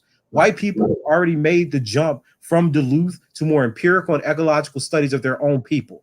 We are reproducing their pathological system that they have left behind over 30 years ago to get positions in the academy. And furthermore, we need to ask, why are liberal arts programs and departments that are majority white so convinced by arguments that have no data, right? So why is there an investment in the idea that we should hire people that want to make black men into boogeymen. Mm. What's the incentive? Who and what are they trying to keep out? Right? We already know the answer to that. We also have to talk about the materialization of this kind of thing, right? Because you get access to positions, you get access to funding, travel funds, research funds, positions, studies. All of that, comes into play when you're willing to toe the line for these kinds of arguments. Yeah, but I completely agree with you. But I mean, as an academic, the question is, why can we not empirically test these arguments? Right. Because notice the argument they're making against black male studies is that they don't want to engage the data. I'm making a very specific point. The historiography, the data means that we need to develop a new theory to account for what's being shown. At no point has anybody in the last 3 years shown that I've misinterpreted the data or any of the secondary literature that uses the data. So what the hell? What are you upset about? Well, right? Like, you cannot like the argument. You can disagree with my theorization, but you have to encounter the historiography and the data, the sociology behind it, to tell me what the theory doesn't account for. And right now, the argument is, well, it doesn't use black feminism. I know, I did that on purpose. I developed a theory that wasn't black feminism because I think black feminism has certain pathological beliefs about black men. And that's not to say that black feminism does not have a place in terms of what it's trying to do in the study of black women. I've never made that argument. What I am saying, however, very forcefully and clearly, is that the antecedents of black feminist thought has roots in subculture violence and contraculture violence theories in the 1960s and 70s that viewed black men as fundamentally pathological, fundamentally abusers, fundamentally misogynistic, and fundamentally, incentivized and socialized to rape. The same time you get Audre Lorde talking about black men are raping black women because most rape is interracial, is her drawing from the conversation happening amongst white feminists reading Miniature Mamir's work, right? On rape. So you have to trace back where these ideas and what's the genesis of these kinds of theories in the United States or the American consciousness and gender theory. And people act like doing good scholarship that's looking at a sociology of knowledge as well as the impact that has on our hermeneutical framework are somehow beyond the pale, despite that being fine for every other discipline in the world. Well, shout out disingenuous engagement. Well, shout out real quick to Young Manhood Channel and without question, Masculine Mercenaries, Valdez, much appreciated for the support. Now, Dr. Curry, I'm going to pull up your latest paper, and I want you to take us through this a little bit. What are we talking about here? So again, this is with Dr. Utley's support and her co-authoring. This is a subset of the data set that we had with our initial interviews. And what this study wanted to focus on was how black men actually proactively engage their first sexual experience. So our first study showed that a lot of black men simply do not have the luxury of choosing their first sexual partner. The high rates of statutory rape and early sexual debut amongst black males in the United States shows that many first sexual experiences are either statutory rape, be it allegedly voluntarily, or which we know can't happen because they're under the age of consent, or coercively. So we wanted to focus here on, well, if black men have the choice to choose their sexual partners, who do they actually choose? And I thought this was a great article because it really does show that black boys choose their friends. They choose people who could understand them, who can make them feel safe. It shows that they have certain notions of resilience, certain notions of sexual immaturity and anxiousness, and that they mediate this through choosing friendships like other groups of people, so that they can be safe, that they can have positive relationships when they lose their virginity, and how that creates a whole new sense of empowerment and coping that's not just about a predatory first sexual experience, which is often what we get when we read bell hooks, but black boys who are mediating their feelings, mediating their attractions, and making deliberate decisions that make them and their partners feel safe. So we think it's a tremendous intervention and contribution to the field because we don't currently have a theory or any kind of evidence of how black boys make choices during their initial sexual debut. And what this is trying to show is that black boys are actually pretty sensitive about their first time having sex. I think some of the stories are hilarious, you know. But they give a different side to black men and boys that I think that we've never seen revealed in the literature. Okay, can you take us through some of what you found? Sure, sure. So yeah, I mean, I guess the discussion would be the easiest way to do it instead of going through some of the story. Um, so what we found was that there was this kind of need of mutual exploration. So in a lot of the feminist literature, and mostly I'm talking about bell hooks and a little bit about just I mean, Patricia Collins mentions a little bit about this in Black sexual politics. But what we found was that there was a mutual exploration that the girls that they were talking to also had sexual expectations, and the black boys felt nervous as to whether or not they could live up to the expectation that the young women were placing on them for their first sexual experience. We saw the black boys describe a certain level of agency that black girls engaged in to orchestrate and kind of make the sexual intervention happen. So it wasn't just that black boys were kind of preying on these black women and trying to convince them out of their virginity, but it shows that black women were actually active participants. There was a mutual interest in having sex, our initial sexual intercourse, and that this was something that they mediated in terms of relationships, conversations, and as friends. And lastly, there's a few other points, but lastly, I think what this also shows is that the peer pressure, this idea that we keep getting from hegemonic masculinity and hypersexuality, that boys are having all this pressure to perform sexually, etc., is actually something that's mediated with women, right? The data we had suggested that the girlfriends are welcoming and positive and create a safe space to begin sexual exploration, sexual maturation, and the ethnic identity process. And I noticed it's different than what happens when we get early sexual debut or sexual coercion, because when you have black boys, and this is actually the French study, when you have black boys that are sexually victimized by women of an older age, they usually embrace stereotypes of those women. So if a black boy is raped by a black woman, part of the way that he rationalizes that is to believe that black women are hypersexual, that black women hate black men, right? Negative stereotypes of those groups. What we found in this study is that when black boys are able to choose, they seem to have positive developments and accounts of their friendship and the women involved in that sexual relationship. So this makes a huge difference in terms of, and we have to do, of course, more studies on this further, but it seems to lend some evidence that this is going to make a huge difference in terms of how black men are sexualized into first intercourse and intimacy with women. You know, in one sense, though, it's kind of a shame that there actually has to be a study that shows that boys and young men intersex from a human standpoint. Like, you actually have to say these are human beings; they're not animals. But you also point out that there's a lack of sexual education. Absolutely. What do you credit that to?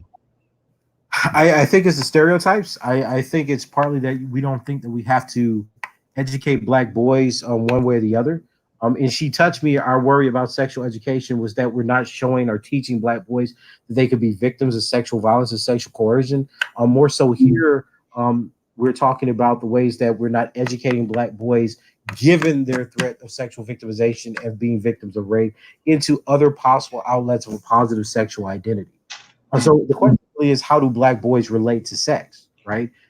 And when they're doing it with friends, sexual education in terms of pregnancy, in terms of safe sex, in terms of the other side, right, of not being able to choose your partner, why you may want to have a friend with benefits rather than a relationship, why a friend may be better than a girlfriend, right? These are all questions that should be taken up for young black boys and men in terms of sexual debut. That's not often broached at all. And you're absolutely right. One of the things about this study was that it's crazy that we need a study about it, right? It's crazy that we need a study to show that black boys actually care about losing their virginity and their sexual debut. Wow. But nonetheless, that's the world that we were given. So we have to have a study to show that black boys genuinely care about who they're sleeping with. Wow. Wow. Well, and that the important part is that they're choosing friends to do it, right? Like imagine that, right? Like, you know, I know I went in college, I had friends, and sometimes, you know, we crossed the friendship boundary, but you know, that happens sometimes with men and women, especially when you're young. But some of us still do. But I hear you. Well, go ahead. But the point of it was made on the decision for me personally that I could trust them, right? That I would have to deal with the drama. I would deal with somebody that's understanding, right? Like that's the way that I made a lot of the decisions before I was married about my sex life. Like people I could trust, people that make me feel safe, people that that would respect the fact that I wasn't kind of out there all day. I was I was Southern, so I had issue with make sure my reputation was still that of a gentleman. Those things, those things were important to me when I was younger, and I made decisions on that basis. So it's refreshing. It's a certain vindication for me to see that Black men in general, right, or at least from our small data set, also make those kinds of decisions. And I think that what it does, to be honest with you, is it pushes back on this pathological narrative that we see out of Black feminism that says that Black men are just socialized into a predatory sexual behavior. It's true. It is a misrepresentation of Black boys' own experiences. And there's no empirical evidence. Like they're not interviewing a whole bunch of Black women that's given a counterside. They're doing this all from extrapolation of their personal narratives or their self-selected group of friends. And what I think is most damaging, and this is, I said this about the Black Women's Blueprint study that came out, where they were saying that like 60% or 70% of first sexual experience was rape. I said, listen, you're defining rape on the basis of sexual debut. So you're saying that because most Black women are having sex before the age of 17, that's all rape. Right. And if you want that's fine. But notice how pathological that is. Most Black people, men and women, have earlier sexual debuts than white people. So that means, by definition, because white people's age of maturation is the standard, most Black people are going to have rape be their first sexual experience. And we know, given what's been studied thus far, that's going to be especially true for Black men. So if you ask Black men, the majority of their first sexual experiences are all rape. That's pathologizing our groups of people. That's not us actually studying Black people and trying to understand what about our culture, what about our community, what about our circumstances are fundamentally different and why that should be studied in a different way than white people, right? What we've done, and this is what I mean about the incentivizing the pathologization of Black people for profit. What we've done is we've gone back to what Black family studies was fighting against. When Monahan came up, what did we say? White people's family is not the standard of Black people's families, right? So Black people have extended families, Black people have extended familial networks, play cousins, etc., that create family in the community. So you can't use the white nuclear family as the model. Now you have the same group of people who want to disown Monahan come back and tell you, but we need to use white people's sexual mores and practice as the model. Right? See, and this is what I'm saying. It's a bait and switch tactic. Either Black studies has advanced to the point where white people are not the model and we study ourselves separately and culturally distinctive from them, or we don't. But what I find happen is when we want to explain away high levels of female perpetration, oh, it's class, it's trauma, it's isolation, it's this. Like, oh, well, that's because they're like white men. See, Black women are culturally, and this is the argument I'm making the man not. Black women are culturally distinct because intersectionality has told white people you have to study us differently. Black men are pathologized because they're just like white men. And the way they get there to this mimicry, this mimesis, is because they're reading people like Lynn A. Curtis, or they're reading people like Wolfgang and Farah Kuti. There's only for intersectionality, there were only 3 theories that made this argument, right? Or actually 2, because subcultural violence theory just talks about violence. It doesn't talk about imitation. The one is racial sexualization theory that was introduced by Karen Holmes and this other white feminist from Texas. And the second one is contraculture theory. It's a criminology theory that's formulated by this white guy named Lynn A. Curtis, right? Those are the only 2 theories that even attempted to make an argument about Black men learning violence from white men, right? And guess what? Those were 2 racist theories. So what we've done is we've taken the same position that racists had about Black men in the 1970s, and we've reintroduced it as a common pop culture sensibility to explain why Black men perpetrate violence. So we get no uniqueness. We get no consideration. Hell, we don't even get empiricism. Because we could have data set after data set, study after study saying, hey, maybe what Curry says is correct, or at least correct given these sets of facts that he's introducing. And people say, well, we just don't care about facts. Right. Let's talk about why Curry doesn't call himself a feminist rather than his actual evidence. Let's talk about, Curry's stance on intersectionality and why he's preferred social dominance theory as the topic of the day, rather than the findings of 70 articles in an award-winning, an American Book Award-winning book that's introducing a new way for us to actually understand Black men and boys. Right? Mm-hmm. This is what happens when someone goes against the dogma of their time, and I'm just not willing to trade a position, academic position, for the lives and humanity of Black men and boys. And I think that a lot of people off, and it should. Well, I fully understand and agree. Just quick shout out to Lanice Duckwiley. I think that's how you pronounce the name. Tariq, Art Newstall, and Mark Black. Thanks for the contribution.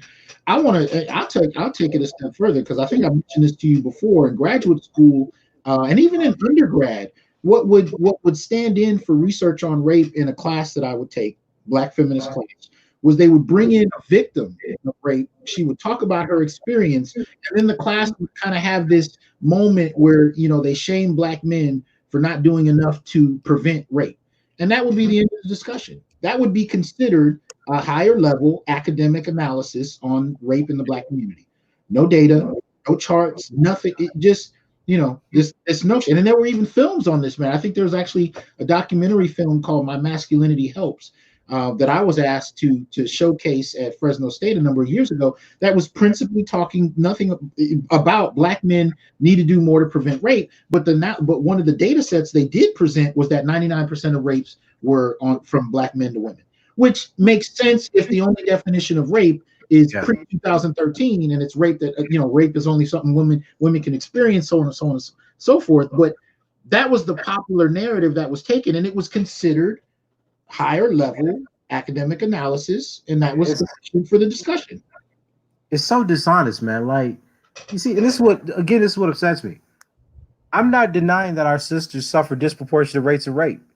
I just showed you a data set that shows that Black women disproportionately suffer the highest rates of rape. Like, nobody's denying that. I'm not even denying that Black men perpetrate many of the rapes, right? Because we have data that suggests that. What I am contesting is that there's not another side that shows the victimization of Black men, where Black women perpetrate many of the made to penetrate cases. The data also shows that. So I get, for the life of me, I can't understand the resistance towards facts. And I think that when we look at rape and sexual violence in such a narrow view, we're not trying to figure out what's causing the rape. This is what truly disturbs me. We're making ontological claims or psychological claims about Black men that have no basis in reality. So it's not a conversation. The idea is that Black men should be extremely sorry when we have conversations about rape and shut up, and women should get the platform.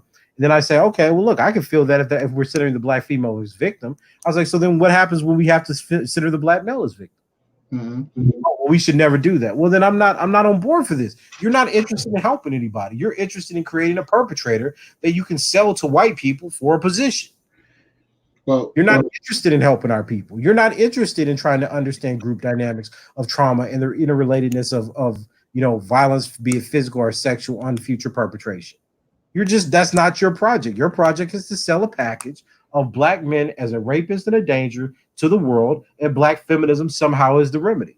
But over the last 3 decades, our economic situation has worsened. You've locked up God knows how many Black men for domestic violence, and our rates have not decreased in comparison to white people, right? We still have disproportionately higher amounts of child abuse, sexual violence. Pick your point. It's a partner violence. In other words, what you're saying is even when Black men are not present, yeah, you still have the same disproportionality. That's what I'm saying. And the reason you have this disproportionality is because Black men are not the only culprits. Because you have Black women abusing children, and that produces another cycle of people who are going to abuse or be victims of abuse, right? If you see the pirates fighting, if they witness domestic abuse, they're more likely to be perpetrated. Like, this is a communal problem, and I'm just all the evidence, all the science tells us this. And then you have people like the person I don't even know from Facebook think they can beat a scholarly argument on the basis of a damn post. I don't know who this person is, right? I mean, I want to say something about me, but I mean, like, where's the evidence? Like, if it's not like if you come to me and say, look, I got evidence to refute you, I'm not going to respond to it. Mm-hmm. It's not like anybody in the world can say, hey, Tommy Curry's not going to respond to your evidence in print. Right? If you want to go there, let's go there. But I've been out for 10. This is my 10th year. This is my 10th year out of the academy. And nobody wants to step to that plate. Right. I mean, one of the reasons I'm actually working on getting my master's of public health here at Edinburgh is because I'm so deathly serious. Right? I'm so deathly serious about us trying to solve the problems for Black men and Black women, for Black adults and Black children. I want to be able to impact public health discussions with the theories that I'm writing. Where's these other people with their degrees in Black men trying to do for our communities? Wait a minute. So you telling me you just started a master's program at Edinburgh? Yeah, I'm applying to it this semester. Yes. Oh wait, man. This is I'm doing that because I recognize that the direction that my work's taking me is empirically grounded, and I want to do the best I can to represent our community in a fair and empirically based way. Because I have an ethical sensibility. You don't hear me out here talking about, well, Black women ain't victims, because I know in our community, I know in my personal relationships, I've seen Black women be victims of domestic violence. But the same way that I'm doing that, I'm going to say I also know Black men who have been victims, and the data suggests that there's similar prevalence. This is a public health issue that has not, and there's lots of research here, right, that has not been applied to our people. So white people get all kinds of funds to scientifically investigate their own people, and they take great pride in jettisoning theories that don't work. But a Black person that wants to study their people in a serious and scientific way gets ridiculed. Okay, wait, hold up, real quick. Shout out to JBA for the donation. S Smalls, thank you for the support. But I just want to put this in context for you guys, because just the doctorate, alone took 8 years. And I remember the last day where I said, I'm done with coursework. I am never stepping foot in class again as a student. So for a brother with a doctorate who moved just recently to Edinburgh, started the first Black male studies department there is, and it isn't even within the continental United States, to go back and do a master's degree. Do you know how much love that takes to want to do that? That's powerful, man. That's powerful. But quick question, as we're talking about this, in terms of the NISVS data, does that include any carceral data? Does that include anything about that? No, these are only home surveys. So go ahead. No, so there are prison sets of sexual violence. Stimple actually uses some of those, but the charts that we put up are just phone-ins from, I think, half are cell phones at home, half are landline phones. So you're talking about home surveys that don't even include the percentage of Black men who've been incarcerated, who are going through these experiences. Because it's been my theory, and you're familiar with this, that Black men are actually, probably one of the top demographics to experience sexual victimization, because the United States incarcerates more people, more citizens than any other country, and Black men per capita more so than any other group, save maybe Native American men. What are we actually talking about here when we start talking about sexual victimization and we include incarceration? Yeah, Stimple's evidence is really good about this. Like, her articles are top notch. But in terms of prison rape, yeah, you're absolutely right. Like, that would expand the demographic even more. So nobody wants to have that discussion, do they? No, they don't want to, because they don't want to talk about prison rape, man. I was talking to my wife the other day, and I said, here's what's funny. Somebody who actually studies Black men who are victims of rape, Black men who are victims of disability discrimination, Black men who suffer depression, Black men who are incarcerated, but I'm not progressive enough because I don't call myself a feminist.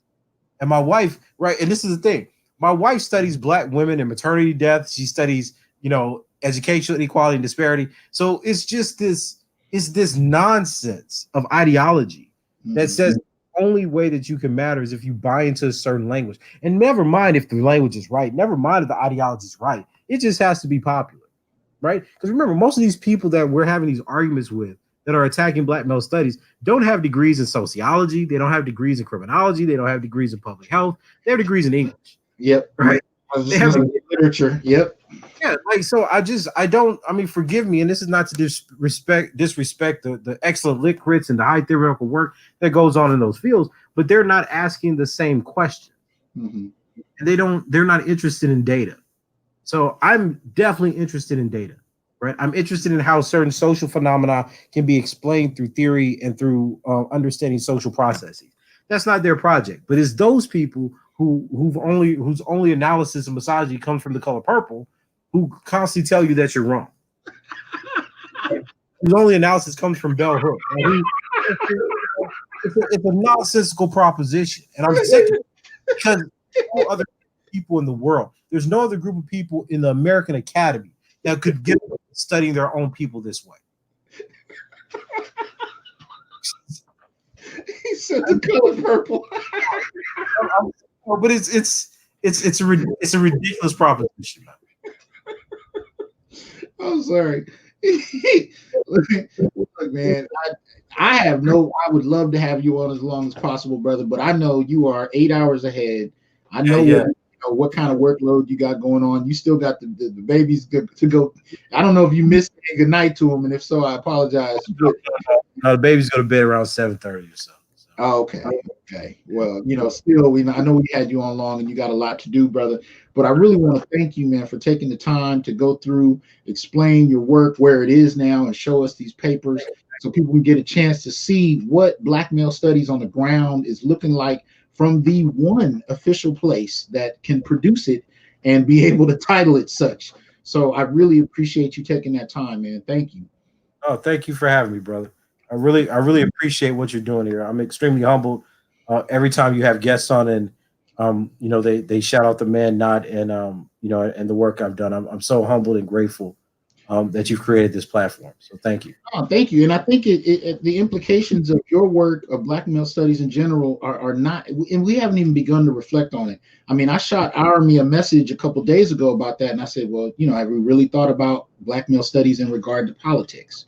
And we thought about, if we take this question of centering Black men in a particular way and at least using the data to assess our experiences, what are the implications of that on politics? What are the implications of that on, there's a variety of different areas we have not begun to even ask the question, because I think Absolutely. What we do is going to upend a lot.